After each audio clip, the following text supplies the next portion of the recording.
So, thank you everyone for hopping on. I've been super excited about this. John from NASA helped me set this up. We've been working on it for a while, and so it's super exciting to finally see it come to fruition. So, thank you to NASA for helping us make this possible. And I think we're going to have a super fun time today. We've kept the group smaller so we can have a more intimate conversation with Wheels, and we're super excited to have him here. So, Wheels, if you want to give an intro, go for it, and then when you're ready, we'll start the Q&A. Awesome. Thank you so much. Really appreciate that, Megan. Welcome to everybody. And my name is Doug Wheelock. Everybody at NASA calls me Wheels. I wish it was because I was a fast runner or something, but it's because my last name is Wheelock. But um, I'm actually at home, like probably you guys are as well, or maybe you're at school, but we're all kind of isolated and separated from friends and family. And a lot of this, what we've been going through, sort of isolation wise, has been very similar to what life is like in space and preparing to go to space. And so it feels actually sort of uh, um, unusually comfortable for me, realizing now how well they prepared us for long duration space flight, because much of the things you're feeling in the way of isolation and separation from what's normal for you is similar to the way we train our astronauts to go to space as well. So I'm very, very excited to be with you. Um, I had a chance to fly a couple of times in space. The first one was on the Space Shuttle Discovery, and I did a 15-day mission assembling the space station, and got a chance and the privilege of doing 3 spacewalks on that mission. And then 3 years later, in 2010, I launched on a Russian Soyuz rocket, and stayed there for 6 months on the space station and commanded the space station as well. And so I got a chance to really feel what it was like to live and work in space. And now I'm preparing young people like yourselves who are applying for the program, who are interested in the program, maybe not necessarily as an astronaut, but as researchers or scientists or engineers. Because we're ready. We're right on the very advent of this amazing sort of renaissance in technology and commercial sort of I want to say exploitation of space, or the at least low Earth orbit, as we see a lot of companies now. And of course, we know the ones that are kind of up there out front. Elon Musk with SpaceX and all the wonderful things they're doing with reusable rocket parts and taking people to and from the space station. And of course, we've got the the usual suspects, the larger companies like the Boeings and the Lockheed and those larger companies. But we also, what's very, very exciting about the here and now and the future for you guys as well, as sort of young scientists and engineers and people interested in exploration, is that we figured out a way to bring along the startup companies as well, people that are operating out of their garage with just a spark of an idea, understanding that NASA has sort of cracked the code on how to take a spark of an idea of innovation and turn it into something that's revolutionary somewhere in the field of science or exploration. And so that's sort of our mission statement. And we're on our way to Mars as well. You probably know that you might see the excitement building on social media as well, where our Mars Perseverance rover will land tomorrow on Mars. We launched it several months ago, and this mission is going to be pretty unique, and it's going to be first time for a lot of different things. You ought to, if you haven't been following along, I think on social media, NASA Perseverance has got their own social media sites. But just tune in to go to NASA TV Live and watch the excitement. That you'll get updates there on the engineering that we're sending to the red planet, and we're very, very excited because actually this mission will have a helicopter, the first craft to really fly on another world, other than our landers, and our landers become our ascenders as well. And so, of course, we have rovers that are kind of running around the surface, but we'll have Ingenuity on this mission, which will be the first sort of hovercraft, a helicopter of sorts, flying around the thin atmosphere of Mars. And so this is going to be very, very exciting. I kind of came up through my flying days initially in helicopters, so it's very exciting for us as we work. Our program at NASA is called Revolutionary Vertical Lift Technology, and we're exploiting those systems and trying to create a sort of a whirlwind of ideas in how we can better create lift, here on the Earth's surface and as well. And learning those things through the rarefied atmosphere of Mars as well. And so very, very excited about it. It lands tomorrow on the red planet. So follow along if you've got some time. Just tune into NASA TV Live, and we'll have all the coverage there, and follow that journey of the Perseverance rover. It's going to be really, really exciting. It's really our first step in returning samples to the Earth. This is kind of the first phase of that, and eventually sending astronauts to the red planet. Maybe somebody that's even listening on this call right now. I'll likely be too old, although I'd love to go. But I hope that somebody on this call, I can help train you as well how to do spacewalks and send you off to the red planet. I won't ask for a show of hands. Usually with a group of students, who would volunteer to get on that rocket to go to Mars, but I get a lot more hands when I said who would volunteer to send one of their friends to Mars, so sometimes you get a more of a show of hands there, but I'm here to answer all of your questions, hopefully. And if we don't get to those questions today, then let's stay connected, and I'll get that information, and we'll get your questions answered.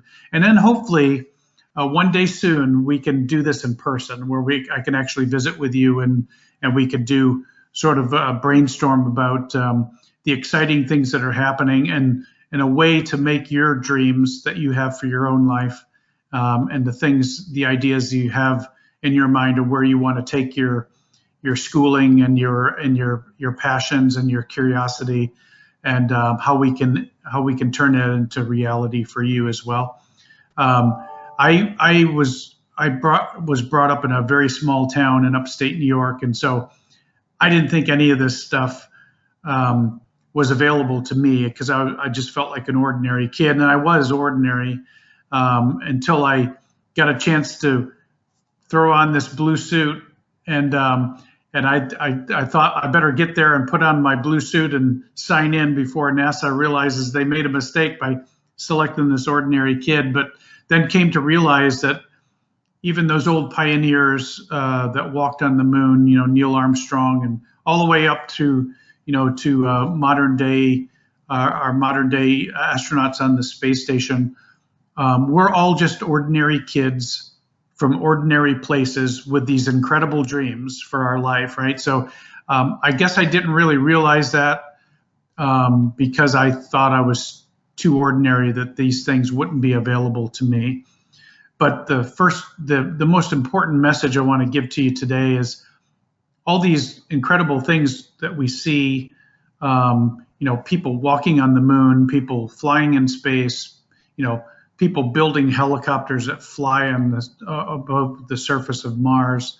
All these things that we see in the human experience, you're human, I'm human, so all these things are available to us as well. So it really depends on what your dream is and how passionate you are about making your dream a reality as well. So um, I hope to answer all your questions today and give you some pointers on where to take your goals and expectations for your schooling and where you want to go with your profession as well. So I'll open it up to any questions you might have.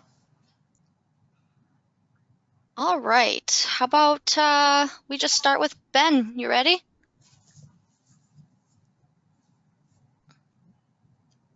Hi, my name is Ben Nagy. I'm 19. I go to Akron University in Ohio. Yeah. I got my private pilot in November of 2019. So I'm just kind of waiting for the weather to get warm and for the COVID stuff to kind of ease up so we can go to fly-ins and cookouts and all that kind of stuff. So my question for you is, what are the major differences between training for NASA and SpaceX? For training for NASA or SpaceX or working for? Yeah, kind of both. Working and Okay. training for both companies. Yeah, great question. Thanks, Ben. And you're in Akron. I'm actually just right up the road from you. I'm just outside of Cleveland right now. So I feel your pain. I just had to blow about a foot of snow out of my driveway. So, so, so I was up here doing some work at the NASA Glenn Research Center, which you probably know is co-located with the Cleveland Airport. And so it's been a great experience. It's our center of excellence for electrified propulsion and for battery technology and the like. And so what's it like to work and or work for NASA versus for SpaceX? And I've never worked for SpaceX, but I've worked with them over the last several years. And I would say that NASA's a great, I look more at NASA now. When I was coming up, when I was your age, actually, Ben, NASA was like, I just wanted to end up at NASA one day. I didn't really know why. I just knew that they explored, beyond Earth orbit, and I wanted to be part of that. And so what I didn't truly understand, which NASA has now in the last several years really understood, is that the magic of NASA that we always like to read about and study about and talk about and love to be a part of, is really just a harnessing of the power of the and innovation of the human imagination, right? So, and that's what you're exposed to at a company like SpaceX, because they don't have the inertia of a government program, the government bureaucracy, the government regulations and stipulations on your work.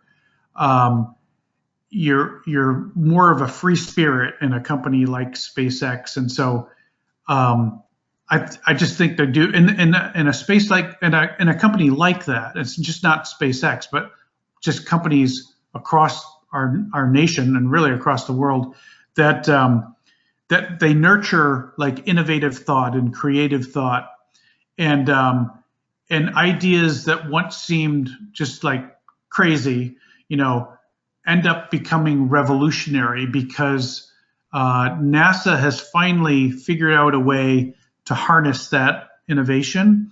And so they just, on a grander picture, they find a person like Elon Musk and they say, like, we got to hook our wagon to this guy's star, and it really is means of sort of channeling that innovative idea, that visionary sort of look at life and technology, to be able to channel that toward a common goal of exploration, of discovery. And so I have worked for NASA now for 20 years or so, and I love it. And NASA has sort of morphed a little bit, where I think it's probably very, very similar working at NASA now that it is at SpaceX. and so we're beginning to understand that the power in the human imagination. And so it's almost like we've gotten to the point where it's like, okay, there's no crazy ideas anymore. So because we see these things that come out, it's like, how did somebody think about that? And for instance, we see this big explosion in the interest in electrified vehicles. Electric vehicles. I think that we're going to see a similar type renaissance in electric airplanes here in the not too distant future, and you're starting to see sort of creative minds that are trying to push the boundaries of what we know and understand about electric propulsion. That we're going to see essentially flying cars or flying Uber or UPS. Machines that are flying around that are electric powered, that have no fluid in them, so their carbon footprint is real low. And all these ideas are coming out of people like you, Ben. People with, it's like, gosh, I got this great idea, but I don't really have an avenue. It used to be where you needed a whole lot of investment and money, to bring your innovative idea to a platform where it can be accepted and nurtured and brought to a higher level. Well, NASA's in the business of doing that now, and in all of our work, everything that we're doing, we're working with the big companies all the way down to the startups, that people have out of a garage, where our ears are open to all of that, all of those innovative ideas. And so it must be very, very exciting to work for a company like SpaceX, because I get excited just working with them. So, and there's a lot of companies out there that have that similar type vision, that no crazy ideas, bring all your ideas and let's see how it can advance the human condition. So anyway, I don't know if that answered it directly, but I think I'm very, very excited about you guys that are like right now in school. They're sort of in the next few years will be coming out into the, outside of the COVID stuff, all the COVID stuff, but the renaissance of technology now, because we're going to be carrying all this eventually to the red planet, definitely back to the moon and onto the red planet. And so I'm very excited for you guys, because I think the future is very, very bright for you guys. And if you're interested in these STEM areas, technology and engineering and science, I think it's going to be an amazing journey for you. So, Thank you. Absolutely, thanks, Ben. All right. Lily, are you ready for asking your question? Ma'am, hi, I'm Lily Busenbark. I'm 17 and I'm a senior in high school. I'm homeschooled right now. I'm a pilot, and I'd like to be a commercial pilot for Delta. I'm hoping to go through Auburn University. And my question is, how will NASA's partnership with the private sector affect commercial and general aviation? And approximately how long do you think it'll be till space travel is an available resource for the common person? Yeah, great questions, Lily. So at NASA, first of all, what brought me here to Ohio, as Ben will tell you, where are you right now, Lily? What state are you in? I'm in Georgia. Georgia, okay. So did you guys get much of this cold and ice? Yes, sir. Yeah, okay. Okay, well, stay warm down there. One of the exciting things that I experienced coming here to Ohio, it's the birthplace of aviation, right? So I mean, people like the Wright brothers kind of originated from here, and it's kind of helped me focus on all of this travel we're doing in space. All started out with the Wright brothers, or with people like that had an idea. 4 years before they flew, Wilbur Wright actually went to the Smithsonian and made an announcement. He said, like, one day we're going to fly like birds, and everybody thought this guy is crazy, because he was a crazy inventor. They owned a bicycle shop in Dayton, Ohio, and so, but they knew the secret of. They had this crazy idea, but it was so vivid to them, this dream that they had, that that it really revolutionized the way we travel, the way we live our lives. Because you see now that everybody flies in an airplane. If you're not flying in an airplane, you can, any given time of the day, you can look up in the sky and see something flying up there, some sort of flying craft. And so in the way of aviation, so NASA, a lot of times when we think of NASA, my badge right here, so it's the National Aeronautics and Space Administration, but a lot of times when we think about NASA, we think little n, little a, big S, little a, because we always think about space. But aeronautics is the first A in NASA, and we hold that in reverence. Our fundamental, our foundations are really in the idea and the dream of flight. And so, underneath the NASA umbrella, we have ARMD, which is the Aeronautics Research Mission Directorate, which is a big program in our underneath NASA. It's really our first day in NASA, and we are into a lot of programs right now that are developing and revolutionizing commercial flight. And so, I'll give you one example. We have a program under ARMD that where they're looking at electric airplanes, just what I mentioned earlier, because we're thinking now about clean sort of low carbon footprint airplanes that are quiet, clean, safe, and we are developing aircraft that are completely electrically powered. And so I think you're going to see a revolution, especially in regional, maybe from airport to airport transportation, Uber, Lyft, and UPS and FedEx delivery. You're going to see what we call eVTOL, electric vertical takeoff and landing craft, coming out I would say in the next 2 to 3 years. And so it's going to revolutionize the way that we handle aviation regionally. Now, when you're talking about being a commercial airline pilot, which is a great goal, by the way, I just love flying. It never leaves your blood once you're. I love Da Vinci's quote. Leonardo da Vinci had the quote. It's like, once you have tasted flight, you will forever walk the earth looking upward, because there you've been and there you will long to return. And that's very, very true about the love of flying and the love of flight. So I wish you the very best in your endeavor there.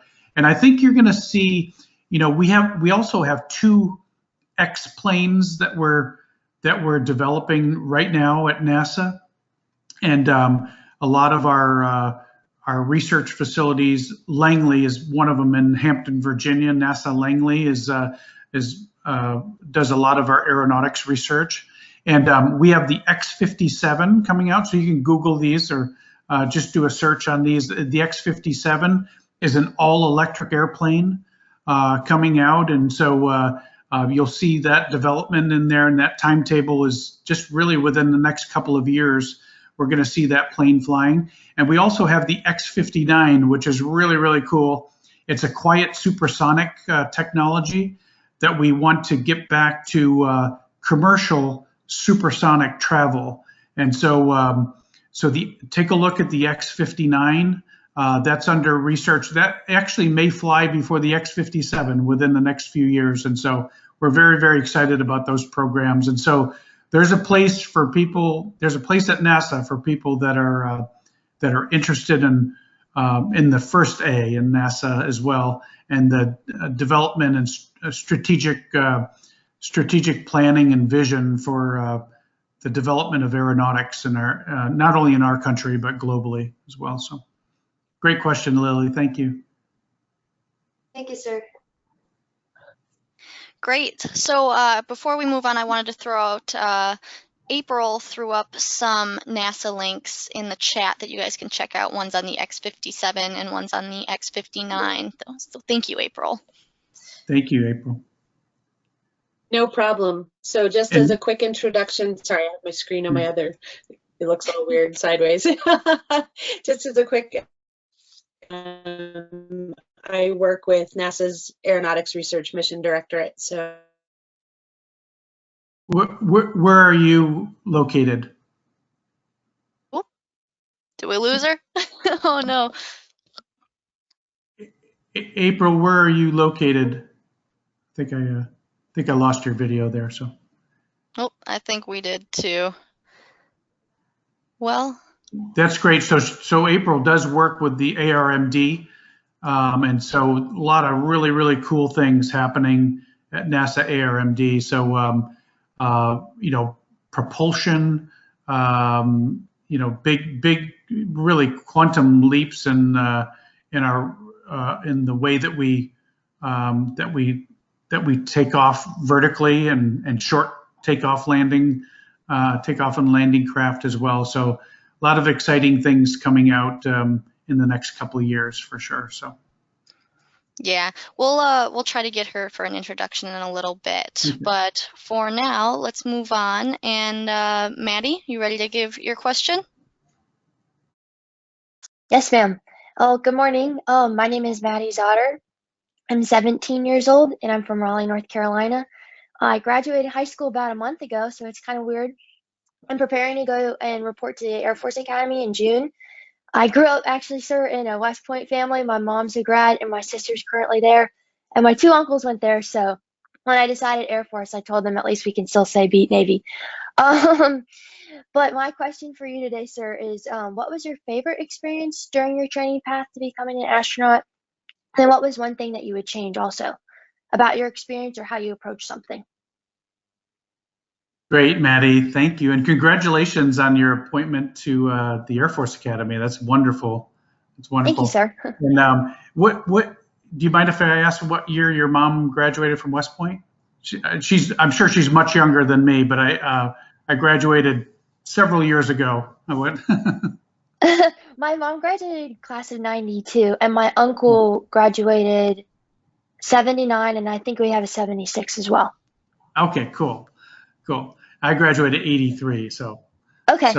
So I might have been there when one of your uncles was a senior or maybe something. Maybe a plebe when my uncle was a first year or something. Yes, sir.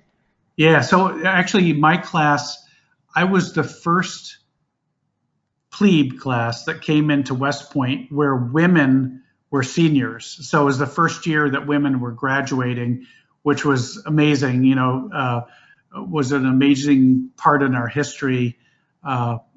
That I was able to be there. I count it a privilege to be able to have been there during that time. And so very exciting. And I wish you the best with your endeavors. And so, and being from North Carolina as well, we always talk, when I talk about the Wright brothers, always love, the idea of, your license. What does it say on your license plate about your state?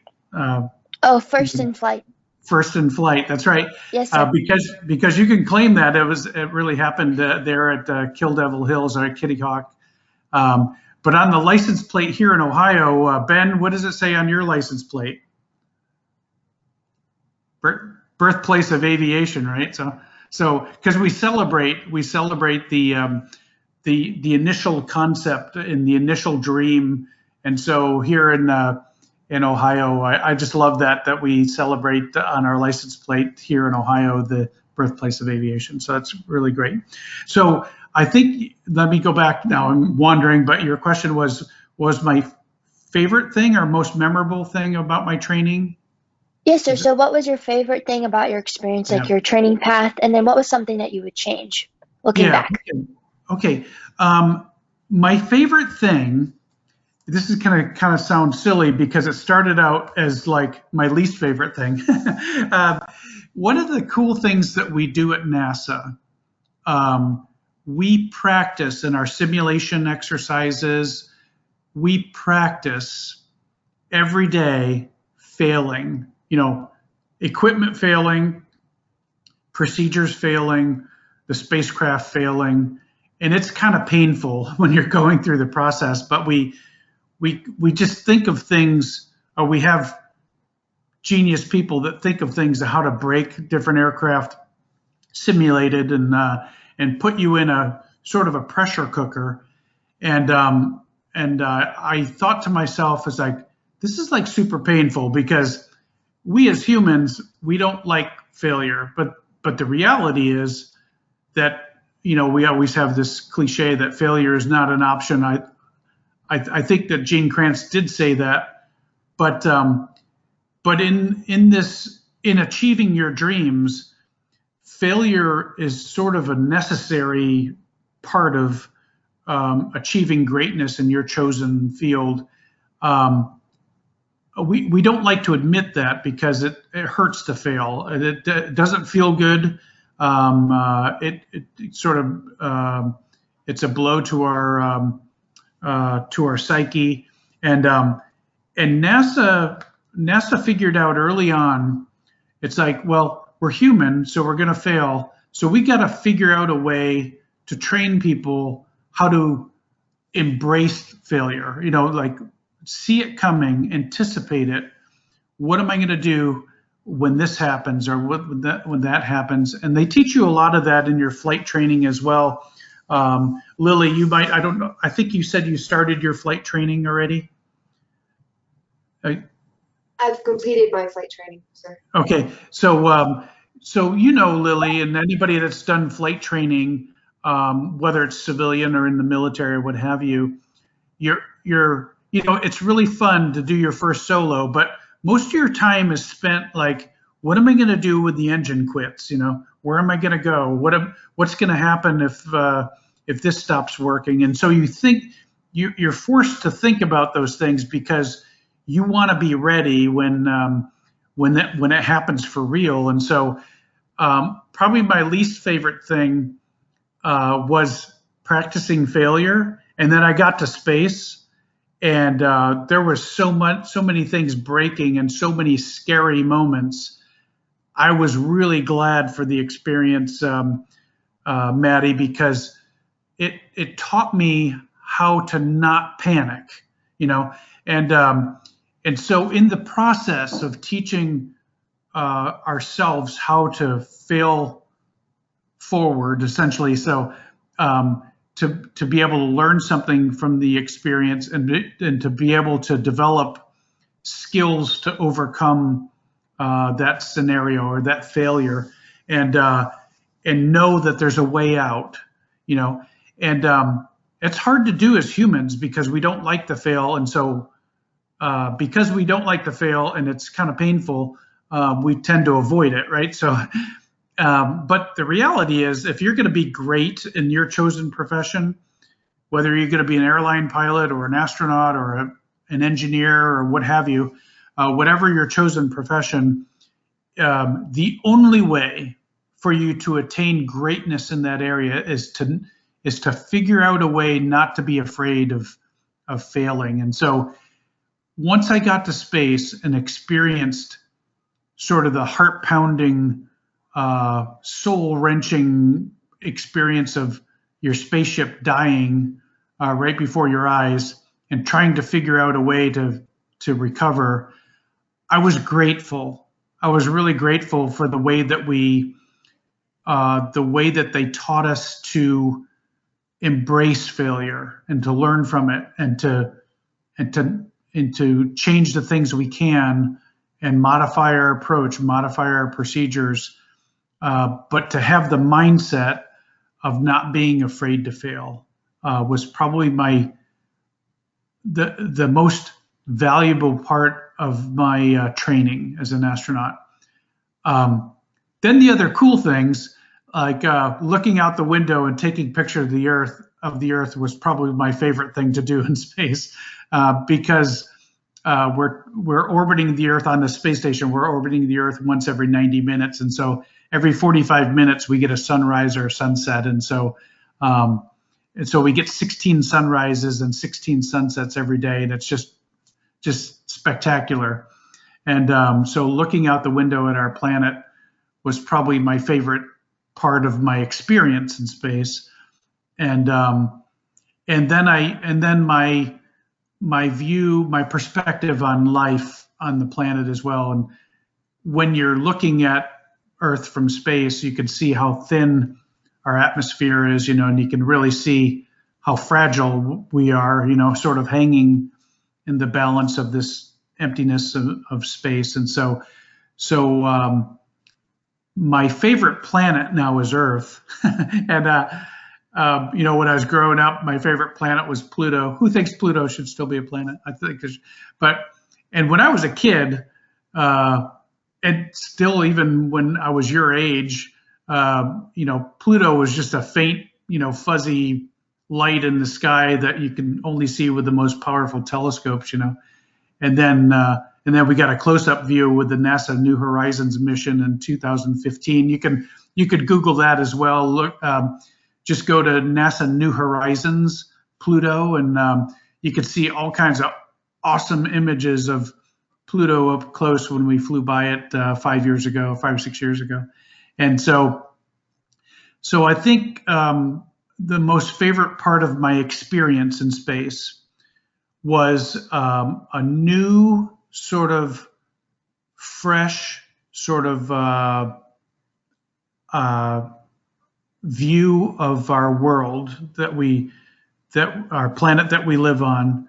I have a better appreciation for how fragile we are and how important it is to sort of let every moment in life soak in and get all you can out of each passing moment. So I see thank you, April, for putting that link up there. April put the link for NASA New Horizons. It's a really cool mission, and it's out beyond our solar system now. So I think still sending back information as well. So did I answer all your question, Maddie? You did, yes, sir. Thank you so much. Okay, cool. And good luck to you. Are you entering the Air Force Academy in the fall, or? I report the June 24th. Okay, very cool. Yes, sir. So kind of soon. Best of luck to you. Thank you. Yeah, thank you. Fantastic. And I wanted to mention that I will send all of you a follow-up email. I've been copying all the links that April's been sending, so you'll have all of that in an email too, so you don't have to worry about trying to copy and paste it yourself. All right, Julian was the last one to, oh, no problem. It looks like he might be having trouble. So did anybody have a second question while we wait for Julian to get back on?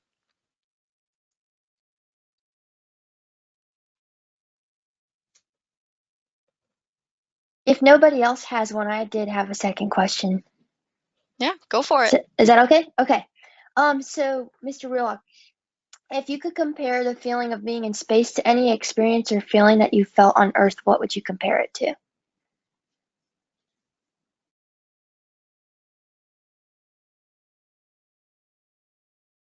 So am I. You're muted, Doug.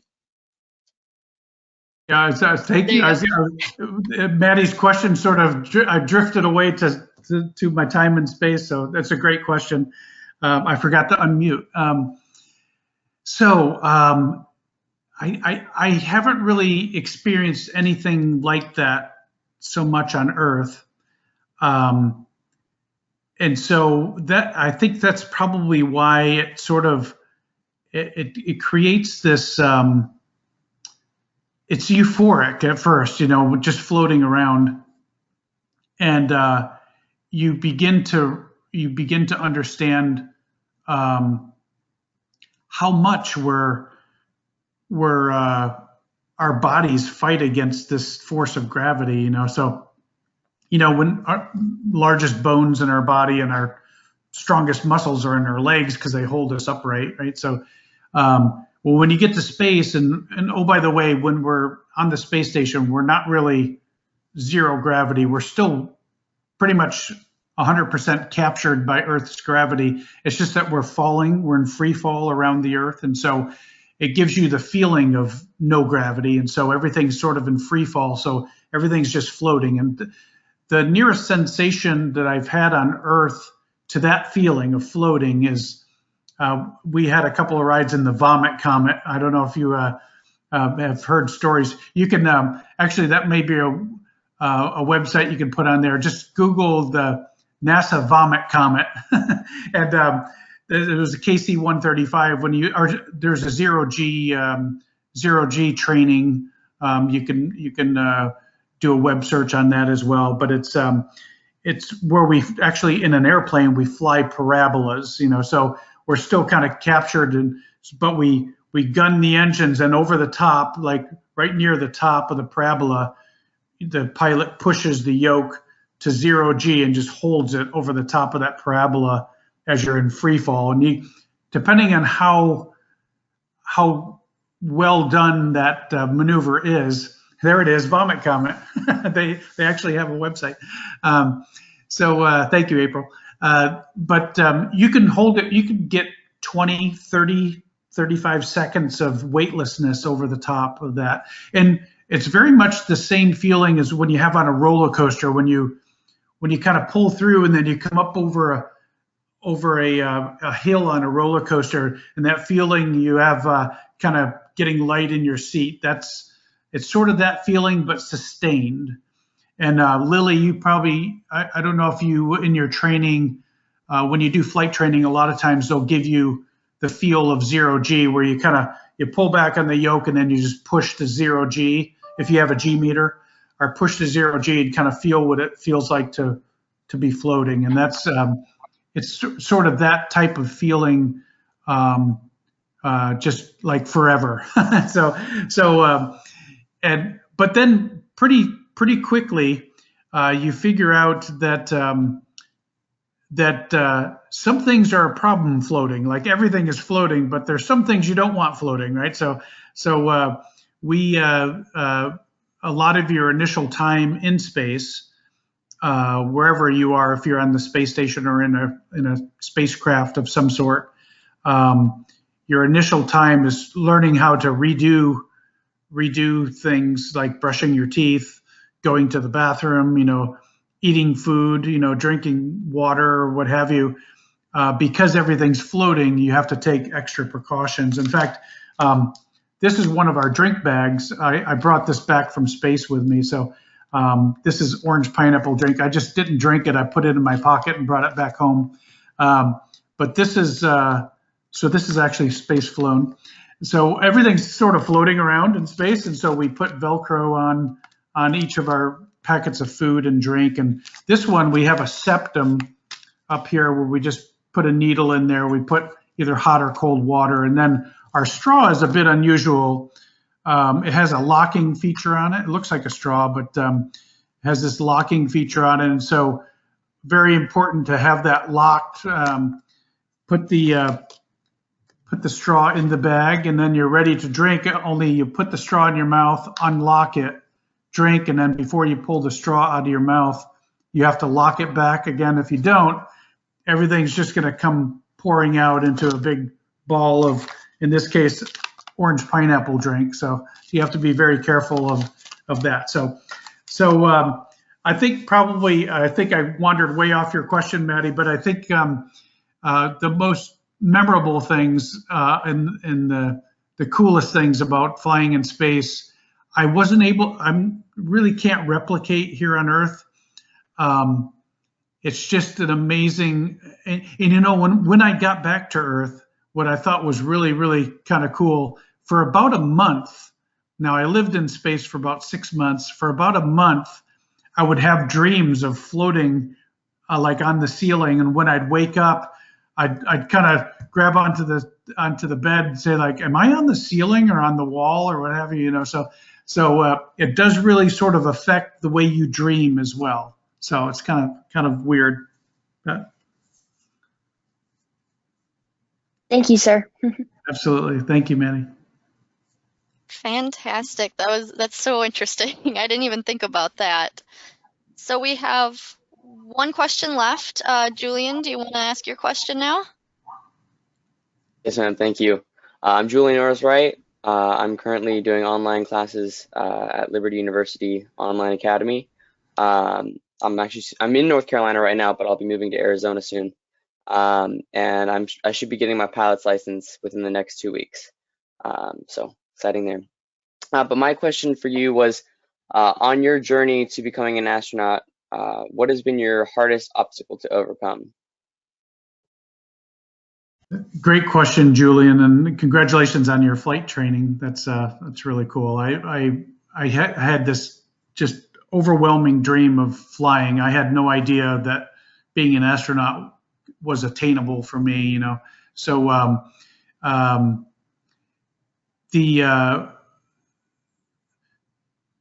give me your question again. I'm sorry. I kind of got wandering off, but What was your biggest obstacle to overcome on your journey to being an astronaut?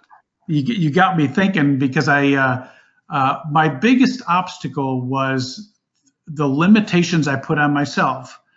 And I think because that's what I really need you guys to understand, that a lot of times I came from a very small town, actually a rural town. I actually lived about 8 miles outside of my very little hamlet town in upstate New York in the mountains. And I went to a really small school. And so when I saw people, you know, flying to space, walking on the moon, flying, you know, on this, and then hearing about this spaceship with wings, the space shuttle that we were going to be building, I had just no concept that something like that I could even be involved in something like that. So that was probably my biggest obstacle, was myself. And the limitations I put on myself, because I went for so many years of my life thinking that these cool things like flying in space, or like flying airplanes, are reserved for people, you know, from a better school, or a bigger school, or a bigger town. I always thought of my hometown as like, man, nothing ever really exciting came out of my hometown, you know. And I think that was my biggest obstacle I had to overcome. And, you know, and I have to be honest with you, Julian. It didn't even really. Now, I was a young boy, a little boy in elementary school when people were on the moon, and so I had a teacher one day that we were talking about the people walking on the moon, and she said, "Well, one day you could do that too." And I thought, like, this woman's crazy. She has no idea where she is. You know, this tiny little school, this tiny little town. And, but she understood, you know, I didn't understand, but it was years later, my first chance I had to meet Neil Armstrong. It was a powerful moment for me, because I still felt like an ordinary kid. I really felt undeserving for where I was. It's like, what am I even doing here? I need to pretend like NASA didn't make a mistake choosing me, you know. And when I talked to Neil Armstrong, he was so, sort of, excuse the pun, but down to earth. He was so normal to me, you know, that and when I asked him you know, what it felt like to be, you know, on the moon, and understanding what a profound moment it was in human history, and you know, what things did you think about, you know? And he said, you know, he mentioned his teachers and the people that built the rocket and his family, and he also sort of kidded. He said, and I often wondered how an ordinary little boy from Wapakoneta, Ohio, ends up standing on the moon, you know? And he laughed, and we all sort of laughed, and I thought, wait a second. It's like, that's my story, you know? And from that moment on, I mean, I'm kind of ashamed to admit it took me that long to realize that we're all just really ordinary kids from ordinary places, but we have these incredible dreams for ourselves. And so that was, Julian, that was probably my biggest obstacle, was to finally realize that it's like, it doesn't matter where you're from, how big your school was. It really doesn't matter. What matters is what's inside of you, in your heart, in your mind, of the things that you want to achieve and accomplish. And so that was probably my biggest obstacle in my early years. And if I can just help you guys a little bit to realize that now at your young age, I'll give you guys a decade or more head start on where I was. And so just to realize that we're all just ordinary kids from ordinary places. And so your dream is attainable, just like my dreams were, and just like Neil Armstrong's dreams were, just like all these inventors and visionaries, their dreams as well. So I don't know if that answered your question, but that was my biggest obstacle back when I was your age and coming up through college and in my profession. Even when I was a test pilot, I was test flying helicopters and airplanes, and I still felt like, sort of ordinary, and I always felt like I had to prove something to somebody other than myself, and so anyway, I hope that helps as well. So It did. Awesome. Thank you very yeah, much. yeah. All right. Well, thank you for taking this hour to answer all these questions, and I hope all of you guys enjoyed this. I was really excited to put something more intimate like this together where we could actually have some conversations and really get to know Wheels and have just a nice, relaxing hour of just Q&A. So thank you for making the time to do this. I will follow up with you guys with a follow-up email just to kind of go over the links that April had sent and future opportunities for possible things like this. And thank you, Wheels and April and John from NASA who helped make this possible. Wheels, do you have anything else you want to add before we wrap up? Well, I did want to ask April, there's also, I put together, we have exercise countermeasures that we have on the space station. We have a cycle ergometer, like a stationary bike. We have a weightlifting machine and a treadmill. And I put together some YouTubes. If you just look under, April, if you look under NASA YouTube, Doug Wheelock, exercising in space, you should see those links in there to YouTubes as well that I did from the space station, and that might be kind of fun to watch as well. And if you're interested in developing exercise countermeasures in your area of science or whatever, that gives you some insight of what life is like on the space station.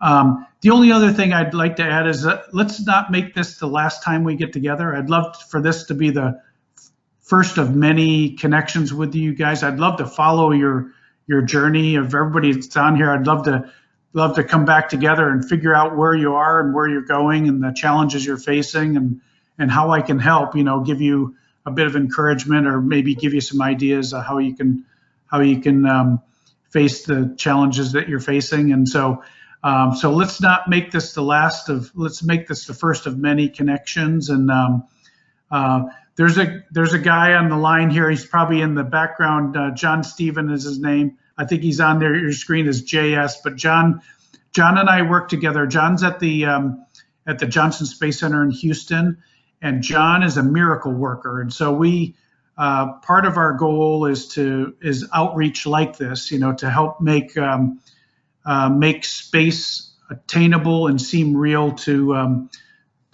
students and young people like yourselves. And so that's what we're in the business of doing. And so keep Megan, if you can keep connected with John, and whenever we can set one of these up in the future, let's continue to do it.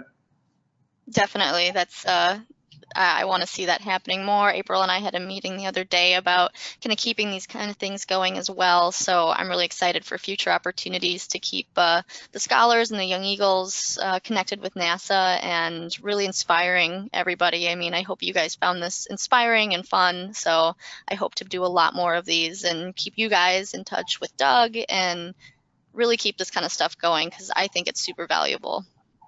Absolutely.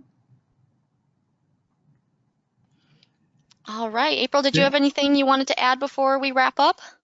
No, just thank you so much for joining, and good luck on your flying. That's an awesome accomplishment, all of you. Some of you are super close, and some of you have gotten your private certification, and that's tremendous. And it's awesome to have you all in the flying community.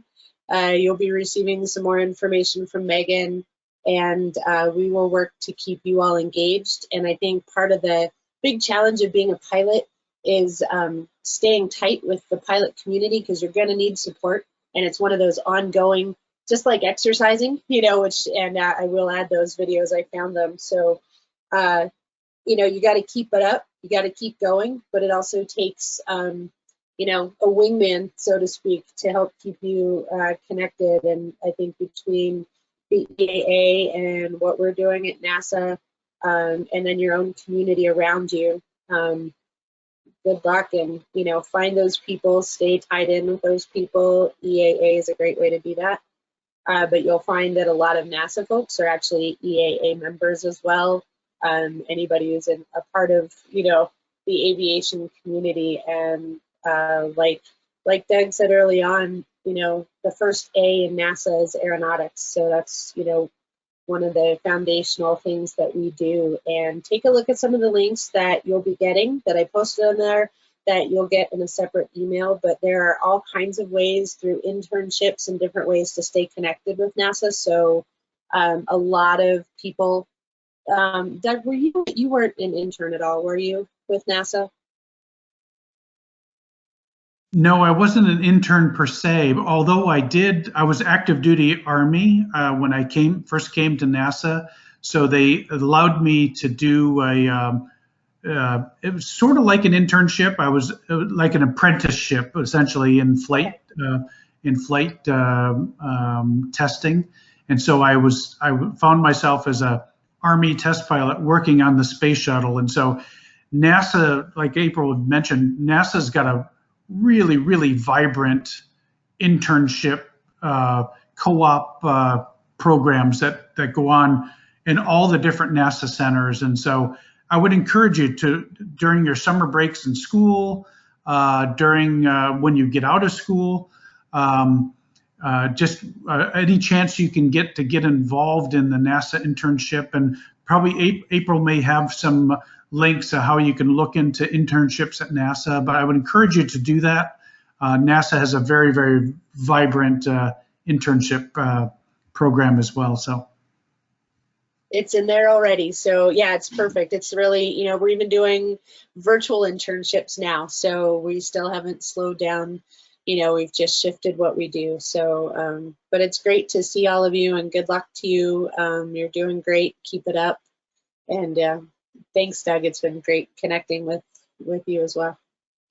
Yes, thank you, Doug. We can't thank you enough for being here. And with that, we'll wrap it up, and I'll be in touch with all of you. Thank you for all your dedication to this, and I'm excited. I'm personally excited to follow your guys' journeys too. So I'll be in touch as well. Thank you, everybody. Thank you. Thank you. Goodbye. Thank you all so much. thanks, everyone. Everyone stay safe and well. Talk soon. Bye, guys. Bye-bye.